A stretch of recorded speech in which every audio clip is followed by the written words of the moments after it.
Good evening everyone and welcome back to Piccadilly Sidings. Now this is another one of those monumental times I've been waiting for, and that is to try and get some scenery on this. So I'm not going to do anything massively radical or different to anybody else. It's going to be broadly along similar lines. So first thing I'm going to do is to put a load of glue all over the whole thing, just the same as everybody else does, like that.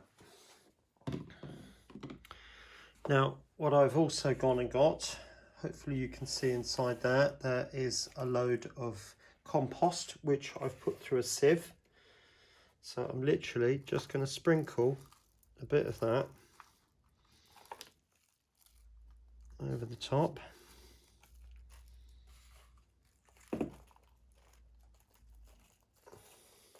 Okay, so that's all done. Now I'm just going to put a bit more glue over the top, and that will roughen up certain areas of that soil underneath. I don't want it to be neat and tidy, the bit underneath, because I do want it to have a very rough, unkempt texture. You haven't guessed that, have you?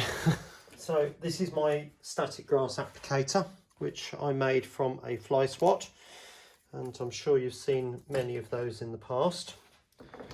Now, me personally, because this is a homemade one, I always take the batteries out. One, because I don't want the batteries to discharge, but also just in case there's any accidents. Right, I'm going to start off with some, I'm not sure what it is, to be honest with you. It's quite a pale, and there's obviously some dead grass. I think that's 2 mil. That does look like 4 to me, to be honest with you. But again, I'm really not that worried. As long as we get that meadowy look.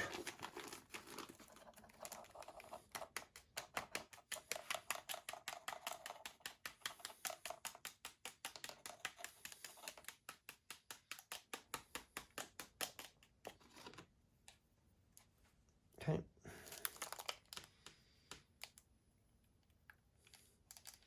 Now this is purely to tone that down a little bit.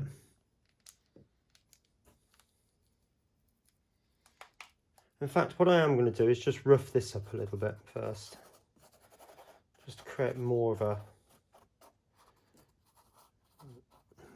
a heath look, if you like.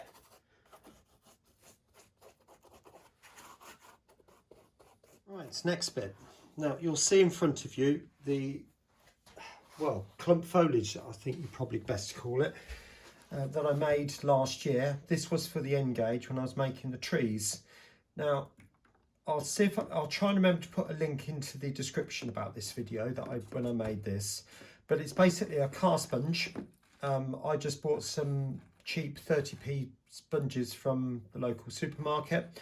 I put them into a blender with a bit of water, chop them up to really fine texture, and then went to somewhere like B&Q, bought a load of tester pots, the appropriate colours, and then just put it in, quite watered down, put it in, let it all soak up with a load of neat PVA, so the water would all join together with all of that. Give it a big mush all into each of the bowls, and then pushed it down and let it set as a clump. Okay, and the reason for that is because it is so much easier to break off a bit, and it will break at random shapes. If you don't put enough glue in, you'll end up with a load of that, which is fine and it's useful, but you don't end up with any big bits, which are sometimes good for just filling in big areas. So what I'm going to do now is I'm just going to start positioning some of this in varying places around the layout. Right, last little bit for tonight, more hairspray. You can see I'm just covered up those areas all over, giving everything a good soak to hold bond it down. Some bits will come loose, they always do. On the main layout, I'm forever picking up bits that have fallen off or... Anyway, I'm going to go in with some of this mid-green foliage, and I'm going to put that on the, sorry about that, I'm going to put that on the lichen. Literally just tap it on.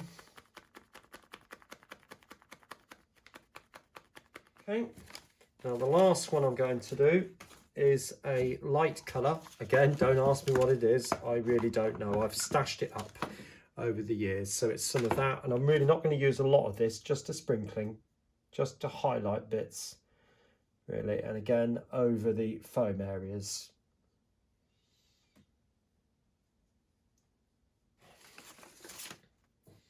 So I do think it's important in double O gauge that you go back on with the flock afterwards, because it they're the leaves as such, aren't they? So yeah, I'm quite pleased with that. Now it will need some moss down here, which will be more of this stuff, and some other flocks which will be growing out the bottom here. And I think I will have to order some 6mm grass, static grass, because I'm not happy. I think in this area it will be fine, but when I get further down, if I've not got the right length of grass, it's going to stand out, and I don't think that'll look right. I am going to carry on with putting more of this stuff down the back here, particularly the darker colour, because I want that to blend in with the back scene. Okay, now you see a plastic bowl and you're thinking, what on earth is he doing now? Well, I'm going to start making some leaves, and yes, I'm getting more renowned for using traditional methods that haven't been used for years and years and years.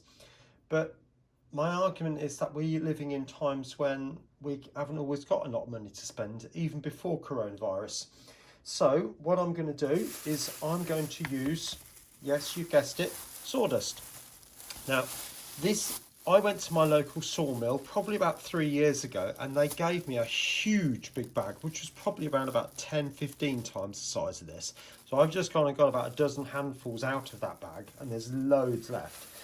So I'm just going to mix up some of this, which is just the Hobbycraft green. I don't know whether it's got a... No, it just says greenery. So that'll do. I'm going to put quite a proportion of that in there. And at the time, these were going for £1. You wouldn't believe it, would you? Now, I'm going to put some water in that. Got this stuff, which I mixed up a few years ago, and to be honest, it's a bit too yellow, so I think I'm going to take the opportunity to use that up first. So that's going to go in, all of it, and I'll give that a bit of a mix.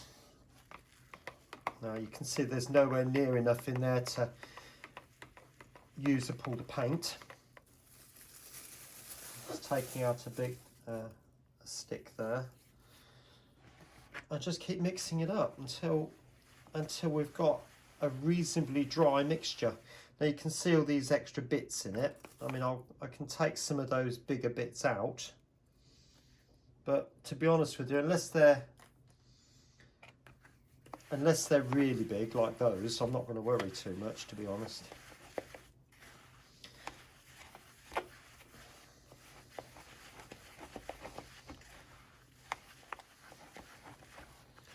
And I just cannot see the point in spending huge amounts of money when actually you don't need to. Now, I think for my liking, that might be just a tad too green. So I'm just going to add a tiny, tiny, tiny bit of brown, all right, which will just take the edge of that colour off slightly. Okay, and mix that in. Right, the next thing I wanted to point out was this. My mother used to use this for stuffing toys. Now, it looks pretty much like cotton wool, but I'm imagining if you tease that out, you can see all the different fibres in there, and I think that actually that would work just as well as wadding. So I'm going to give it a go. So I'll shove that in the I've just mixed up some brown. I think it's burnt umber. But I'll put that in there. Let that soak up. Flip it over.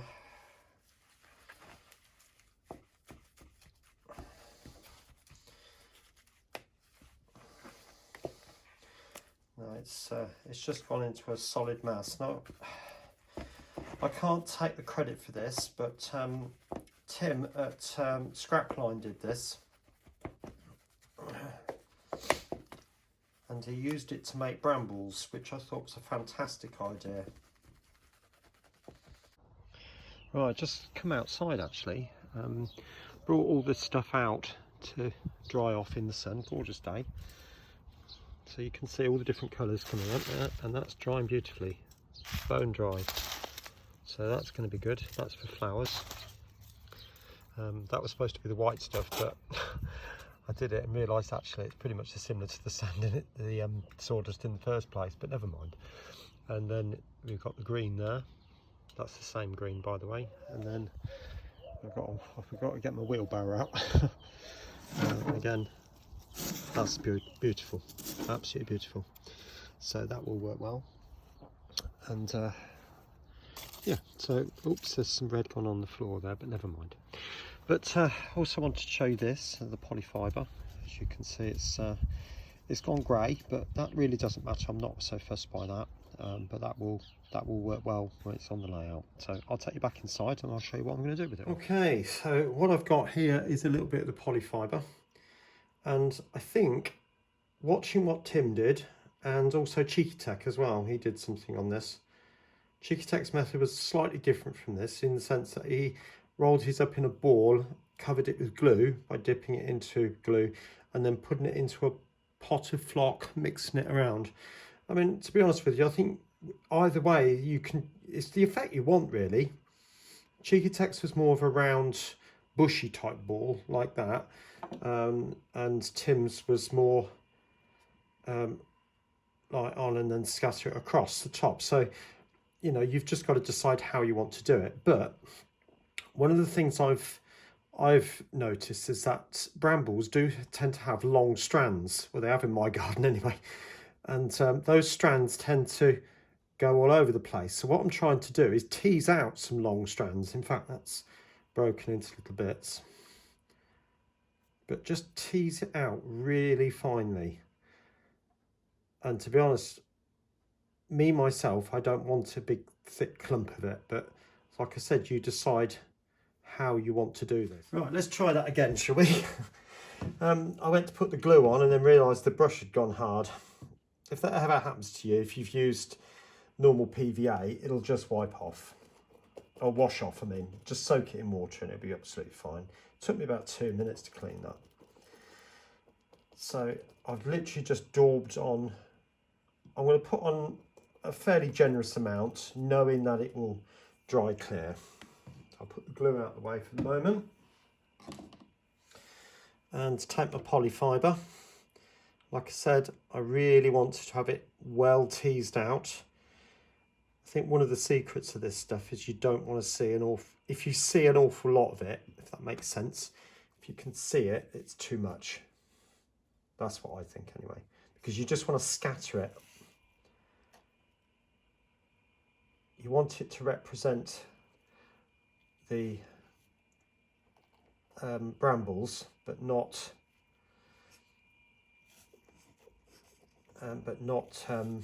overpower the scene.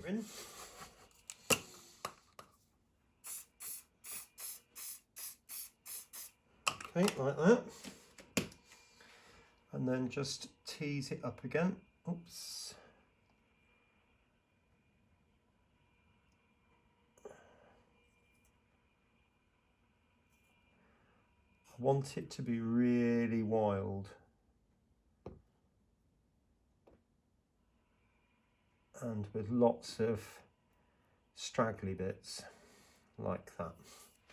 Okay, there's even a bit coming down there. That's absolutely fine. Now I'm taking the green grass that I've just made there. Oh, sorry, it was a bit in your face, wasn't it? And I'm literally just going to scatter them over the top. There's a bit of a tail on that bit there. You could sift this if it's too much.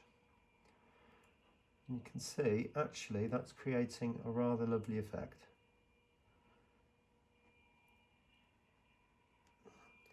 Now, another thing Tim did, which I quite like, was to actually get a straw, and blow it on. So I'll just go and get one and we'll try that. Right, there we go. Now I couldn't find a straw, so I've just used the inside of a pen. I've got it dismantled down here. So I've just bent over a piece of paper. I find it easier to do that. If you have it flat, it literally just goes everywhere. So here we go.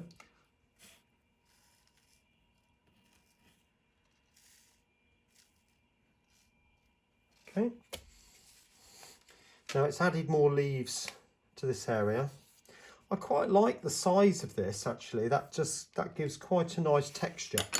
Now the other thing I want to do now is to add a lighter colour. So I'm going to give it another little spray just on that little bush, like that.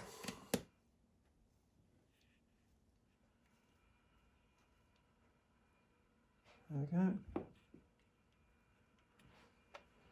Something like that. Now you'll also notice, if I take you in a bit closer, there are some wispy bits on the very top of it which have not caught the leaves. So what I'm going to do now is just touch those with the glue, just very gently. So I'll just tease those bits out like that. Okay. And if you wanted to put some colours on it, if you were modelling, say, autumn time or sort of late summertime, I mean, you might want to put some purple bits on it for representing the blackberries. Right, so I'm going to get on with putting some in different areas, maybe a few more bits up here on the tops of the weeds down the bottom here. Just the odd place here and there, not all over, but quite a lot down the back there in combination with some of the clump foliage as well. So I'll get that done. I'll speak to you in a minute. Right, hopefully you can see what I'm doing here. But again, very much like what we've done. But in this occasion, what I'm having to do is I've put glue on the back seam and I'm literally holding it down and literally just teasing it up to get those strands that brambles do seem to have. And at the same time pushing it underneath, because it has actually stuck to my finger now. Okay.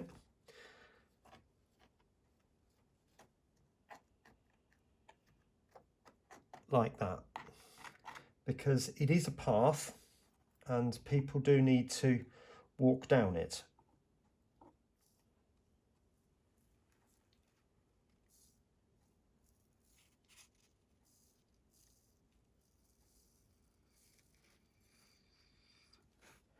Okay, that's giving you the idea. I will put a bit more on than that because it's not ever so dense. I'll put a bit more of the dark on. Okay, so I've gone all the way up the back edge now and put in different clump foliage and the brambles as I've described. Now, one of the things I do want to do is to put some dark foliage on the top. That's outside at the moment drying, so that will darken the top down and blend in a little bit more with that dark back scene that I've got going there.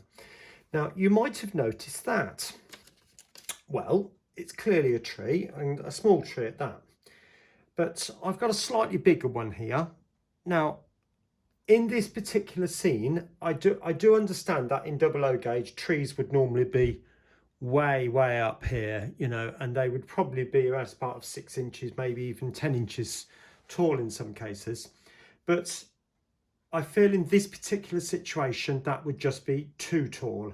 If a 00 gauge person is about 1 inch high, granted that isn't anywhere near big enough, but at the end of the day, it'll do for this particular situation. It's to create an effect, an overall impression, not necessarily to create a perfect scale. Although having said that, if I make some bigger trees, relief trees that is, I'll put the odd 1 or 2 in just to do that. I might do that actually. But this tree has come off Piccadilly layout, and you're thinking, John, what's going on? Nothing to worry about. The layout's safe, and it always will be. But as I've told 1 or 2 other people, there are going to be some major changes to one particular area of the layout, not the station. I have to point that out. And some of these trees will become surplus. So I might as well use them, if you like, if you pardon me that. But it's like I said, you'll understand. I might do that video next week. What's going to happen to Piccadilly. Yeah, there we go. I do appreciate that's not anywhere near tall enough either. I could still make that a bit taller, couldn't I? We'll see. I might just do that. But I've got another tree here, which I think would probably look quite nice in that particular position there. So I will get that fixed up, along with 1 or 2 other trees going down the side, and I'll come back to you shortly. A little bit of that. It's just to create a mossy effect on the platform. Not much. And this is a bit of the green blend. So again, just a tiny, tiny little bit.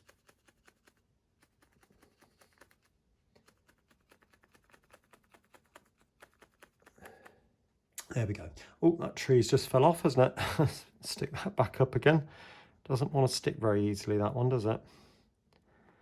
So anyway, I'll concentrate on that. And the other thing I'm going to do is put some not clump foliage, static grass mounds, you know, where you put a blob of glue and then you put static grass in it. So I'll put a few of those in strategic places as well. All right. Okay. Now, what I've done is complete for the moment, but it's certainly not finished. I'm waiting on some materials, which I'm hoping will be here next week. I'm calling those essential because I can't carry on without them. So there's a couple of bits coming. So that is long static grass, and the area also is in desperate need of trees, particularly up by the bridge. It just lacks height, so I need to make those. So before you see this, bear all that in mind, please. Okay. So I'll start panning you up. Obviously this section hasn't been done, and nor is the island platform, because I need the long static grass for that. But what I have done is I've put in tufts in varying places up the platform, along where the slabs are, where there's damage, around the repairs. There's a big long path running in up the side now, and this polyfibre is my new favourite product. And that's thanks to Tim at Scrapline and also Cheekytec. So thanks ever so much for your videos on those guys. There we go. And path all the way up.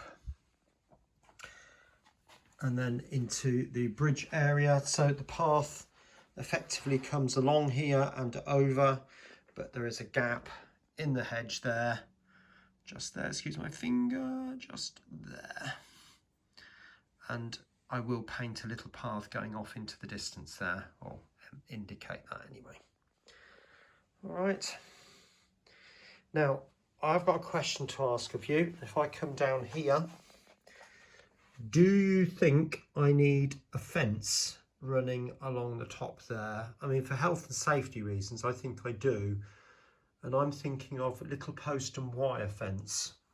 So like a three for want of a better phrase, bar, if you like, but with wire. And then have that running all the way down this side as well. Not that side, this side.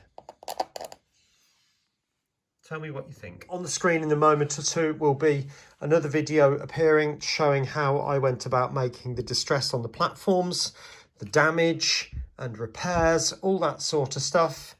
And also this section over here, which is indicating the river with a stepped bank. So if you want to see that, click on the top video.